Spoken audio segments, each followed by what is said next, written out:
দুনিয়াতে যত অদ্ভুত অদ্ভুত প্রশ্ন সব আপনি মুসা আলাইহিস সালামের মাথা থেকে পাবেন। বিভিন্ন বিষয়ে আল্লাহরে প্রশ্ন করতেন। সাইয়েদনা মুসা আলাইহিস সালাম আল্লাহরে বললেন, আল্লাহ আপনি আমার এমন একটা জিকির শিখাইয়া দেন যে জিকিরটার শব্দ আপনি আর আমি ছাড়া কেউ জানবে না।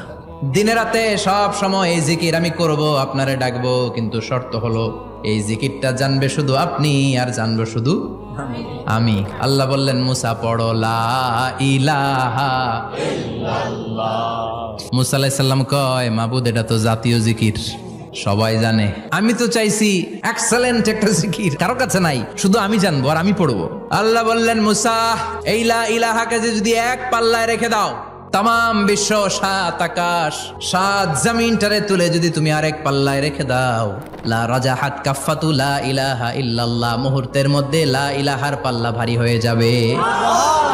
ও মুসা, তুমি যতই এক্সক্লুসিভ জিকির চাও, লা ইলাহার চেয়ে দামি জিকির আমার কাছে নাই।